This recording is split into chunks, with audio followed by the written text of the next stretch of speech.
தொடர்ந்த இணைப்பில் கான்ஸ்டன்டைன் ரவீந்திரன் இணைந்திருக்கிறார். வணக்கம் சார். நீட் தேர்வு ரத்து செய்ய வேண்டும் என விஜய் பேசியிருக்கிறார். இதை திமுக எப்படி பார்க்கிறது? உங்களுடைய கருத்து சார். இது வரவேற்கத்தக்கது. நாம் ஏற்கனவே பேசிக் கொண்டிருந்தது 5-6 ஆண்டு காலம் அதன் நீட்டு துவக்கத்தில் இருந்து அதை எதிர்த்து கொண்டிருந்தோம், வழக்காடினோம். அப்பொழுதெல்லாம் நாம் சொன்ன நியாயங்கள் இன்றைக்கு புதிதாக இயக்கம் கண்டிருக்கிற தம்பி விஜயும் அதை வலியுறுத்தி இருப்பது என்பது ஒன்றிய அரசிற்கு மேலும் ஒரு பார்வையை கொடுக்கலாம். ஏனென்றால் அவருடைய ரசிகர்கள், சினிமாவில் அவரோடு இருந்த அடுத்த தலைமுறை பிள்ளைகள், அவர்கள் நீட்டை பற்றி யோசித்தார்களா என்று தெரியாது. ஆனால் தம்பி விஜயை போன்றவர்கள் அதை பேசுகிற போது அந்த பிள்ளைகளிடமும் அந்த கருத்து போய் சேர்ந்திருக்கும்.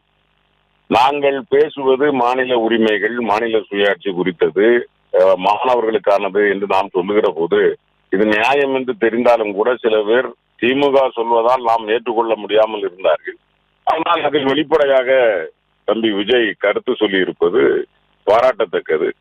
அரசியலில் இயக்கங்கள் மாறுபட்டு நின்றாலும் கூட தமிழர்களுக்கான ஒரு குரலில் ஒற்றுமையாக நாம் குரல் கொடுக்க வேண்டும் என்கிற சிந்தனையோடு தம்பி விஜய் குரல் கொடுத்திருக்கிறார்.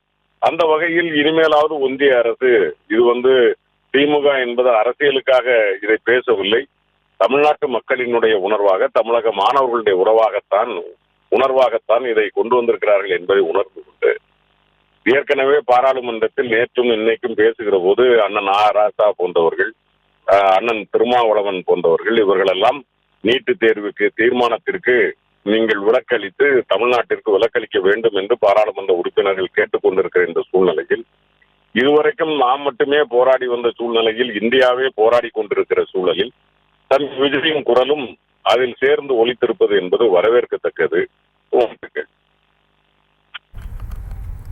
சார், அதே போல கல்வியை பொதுப்பட்டியலுக்கு மாற்ற வேண்டும், தற்காலிக ஏற்பாடாக சிறப்பு பொதுப்பட்டியலை உருவாக்கி கல்வி சுகாதாரத்தை சேர்க்க வேண்டும் என்றெல்லாம் விஜய் பேசியிருந்தார். அது அப்படியே திமுகவின் கொள்கையை பின்பற்றுவது போல இருக்கே, இது குறித்து உங்களோட விவரங்கள் ஐயா. திமுகவினுடைய கொள்கை என்பது தமிழர்களுக்கான கொள்கை என்பதை தம்பி விஜய் உணர்ந்திருக்கிறார். எனவே திமுகவின் கொள்கையை அவர் வழிமொழிகிறார்.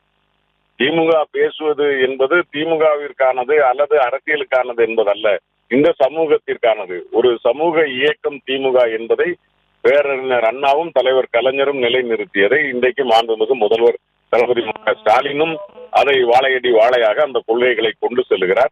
எனவே அரசியல் இயக்கம் துவங்குகிற யாரும் திமுக பேசுவதை அன்றி இன்னொன்றை பேசுவது என்பது இயலாத காரியம். ஒருவேளை அவர்கள் தனித்து இயக்கம் காணலாம், தனித்து களம் காணலாம், அது வேறு விஷயம்.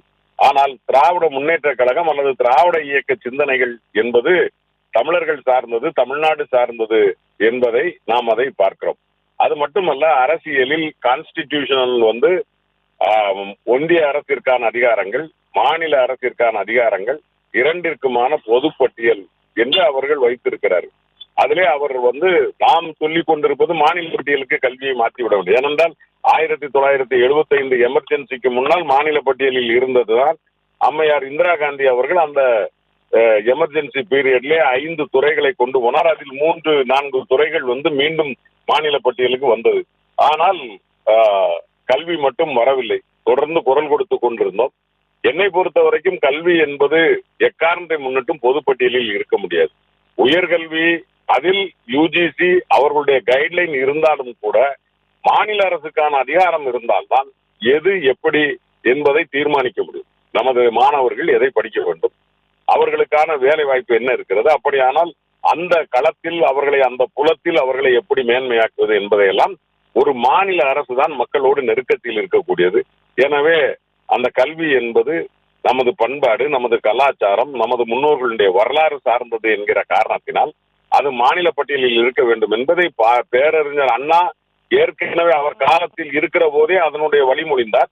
அதன் பிறகு 75 மாறி போன பிறகு நாமே பல நேரங்களில் போராட்டமும் நடத்தி இருக்கிறோம். ஆனாலும் சூழல்கள் ஒத்து வரவில்லை, வரும் என்று நம்புகிறோம்.